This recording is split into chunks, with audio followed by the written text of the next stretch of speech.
નમસ્કાર વિદ્યાર્થી મિત્રો, એજ્યુકેશન જીબીમાં તમારું સ્વાગત છે.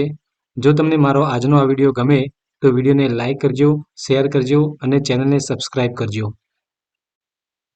તો ચાલો જોઈએ ધોરણ 5 સ્વાધ્યાયન પોથી ભાગ 3 માં પર્યાવરણના એકમ નંબર 14 જ્યારે ધરતી ધ્રુજી ઉઠી.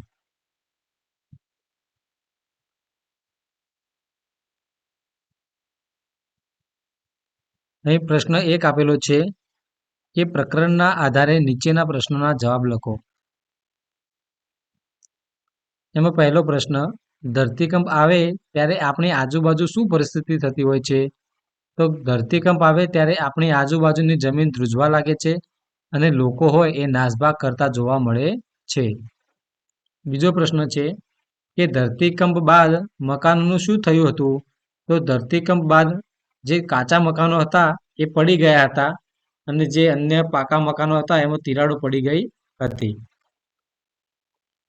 ત્રીજો પ્રશ્ન છે કે ધરતીકંપ આવ્યાના થોડા દિવસો પછી કોણ કોણ મદદે આવ્યો? તો ધરતીકંપ આવ્યાના થોડા દિવસો પછી બીજા શહેરોમાંથી લોકો શું થયું તે જોવા માટે આવતા હતા. તેઓ ખોરાક, દવા, કપડાં લઈને આવ્યા હતા. આ સિવાય ઇજનેરો, સ્થપતિઓ અને વૈજ્ઞાનિકો એ લોકોએ ઘર માટે ખાસ રચનાઓ બતાવી હતી. આમ ઘણા લોકો મદદે આવ્યા હતા. ચોથો પ્રશ્ન છે કે ધરતીકંપ બાદ ભોજન માટે શું વ્યવસ્થા કરવામાં આવે છે? તો ધરતીકંપ બાદ ભોજન માટે જે બીજા શહેરના લોકો આવતા હતા એ ખોરાક લઈને આવતા હતા, જ્યારે ગામના સરપંચે વખારમાંથી ચોખા અને ઘઉં આપ્યા હતા અને ઘણા દિવસો સુધી ગામની મહિલાઓએ સરપંચના ઘરે રસોઈ કરી બધાને જમાડ્યા હતા. પાંચમો પ્રશ્ન છે કે ધરતીકંપ બાદ ગામનું પુનર્વસન કેવી રીતે કરવામાં આવે છે? તો ધરતીકંપ બાદ ગામના પુનર્વસન માટે લોકો તળાવ ખોદી માટી લાવ્યા, તેમાં છાણ અને માટી ભેળવી મોટા ગોળા બનાવ્યા, તેને એકબીજા ઉપર ગોઠવીને દિવાલો બનાવી અને આ દિવાલોને ચૂનાથી ગોળી સુંદર ભાતચિત્રો બનાવ્યા અને ઘરનું છાપરું તૈયાર કર્યું અને આ રીતે એ લોકોએ ગામનું પુનર્વસન કર્યું હતું. છઠ્ઠો પ્રશ્ન છે કે ધરતીકંપ બાદ ગામમાં કેવી કેવી મદદ આવી? તો ધરતીકંપ બાદ આજુબાજુના ઘણા લોકો મદદે આવ્યા હતા. અલગ અલગ જૂથો, વૈજ્ઞાનિકો, ઇજનેરો, સ્થપતિઓ જેવા ઘણા લોકો મદદે આવ્યા હતા. પ્રશ્ન 2 છે કે નીચેના ઘર બનાવવા માટે વપરાયેલી વસ્તુઓની યાદી બનાવો. તો ઝૂંપડું અને પાકું મકાન આ બંને માટે કઈ કઈ વસ્તુઓની જરૂર પડે એની યાદી આપણે અહીંયા બનાવવાની છે. તો ઝૂંપડું બનાવવા માટે માટી, છાણ, ઘાસ, લાકડા, દોરડું, જ્યારે પાકું મકાન બનાવવા માટે ઈંટ, સિમેન્ટ, રેતી, લોખંડ વગેરે જેવી વસ્તુની જરૂર પડે છે. પ્રશ્ન 3 આપ્યો છે કે નીચેની પરિસ્થિતિઓમાં તમે શું કરશો?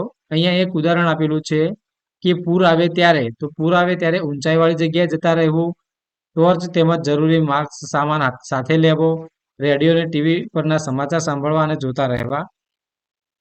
તો પહેલું આપ્યું છે કે ધરતીકંપ આવે ત્યારે, તો ધરતીકંપ આવે ત્યારે ઘરમાંથી બહાર નીકળી ખુલ્લા મેદાનમાં જવું, ઘરમાં હોઈએ તો દિવાલના ખૂણામાં જતું રહેવું, ટેબલ જેવી મજબૂત વસ્તુની નીચે બેસી પાયા મજબૂતીથી પકડી રાખવા, કાચની બારીઓથી દૂર રહેવું વગેરે વગેરે. બીજો પ્રશ્ન છે કે આગ લાગે ત્યારે, તો આગ લાગે ત્યારે ફાયર સ્ટેશનમાં ફોન કરવો જોઈએ, સલામત જગ્યાએથી આપણે જે સલામત જગ્યા હોય ત્યાં જતું રહેવું જોઈએ અને ઇલેક્ટ્રિક વસ્તુઓથી દૂર રહેવું જોઈએ. પ્રશ્ન 4 કે પ્રકરણના આધારે પ્રશ્નોના જવાબ આપો. પ્લાસ્ટિકના તંબુમાં રહેવાથી શું શું તકલીફ પડે? તો પ્લાસ્ટિકના તંબુમાં રહેવાથી આપણને ઠંડી લાગે, રાત્રે ડર પણ લાગે, ઊંઘ પણ ના આવે અને શ્વાસ લેવામાં પણ આપણને તકલીફ પડે. બીજો પ્રશ્ન છે કે વૈજ્ઞાનિકો શું શોધવા આવ્યા હતા? તો વૈજ્ઞાનિકો કયા વિસ્તારમાં ધરતીકંપ આવવાની શક્યતા વધારે છે તે શોધવા માટે આવ્યા હતા. ત્રીજો પ્રશ્ન છે કે ગુજરાતમાં ધરતીકંપ ક્યારે આવ્યો હતો? તો ગુજરાતમાં ધરતીકંપ 26 જાન્યુઆરી 2001ના દિવસે આવ્યો હતો. ચોથો પ્રશ્ન છે ધરતીકંપ બાદ લોકોને શું શું મુશ્કેલીઓ પડે છે? તો ધરતીકંપ બાદ લોકોને રહેવાની, ખાવાની, પીવાની, અનાજ, કપડાં વગેરે જેવી મુશ્કેલીઓ પડે છે. પ્રશ્ન 5 છે કે નીચેના વિધાનો ખરા છે કે ખોટા તે જણાવો. એમાં પહેલું, મકાન બનાવવા માટે સરપંચની મંજૂરી લેવી જોઈએ, તો આ વિધાન એ ખોટું છે. બીજું છે ધરતીકંપ એ કુદરતી આપદા છે, એટલે કે આ વિધાન છે એ સાચું છે. ત્રીજું છે ડોક્ટરો ધરતીકંપ વિશે જાણકારી મેળવતા હોય છે, તો આ વિધાન છે એ ખોટું છે. ચોથું છે આપત્તિના સમયે આપણે એકબીજાની મદદ કરવી જોઈએ, તો આ વિધાન એ સાચું છે. અને પાંચમું ધરતીકંપથી બચવા માટે ઘરમાં રહેવું જોઈએ, તો આ વિધાન છે એ ખોટું છે. પ્રશ્ન 6 આપેલો છે કે નીચેના પ્રશ્નોના જવાબ લખો. એમાં પહેલો, ધરતીકંપ સિવાય અન્ય કઈ કઈ આપત્તિમાં લોકોને સામૂહિક રીતે મુશ્કેલીઓ પડે છે?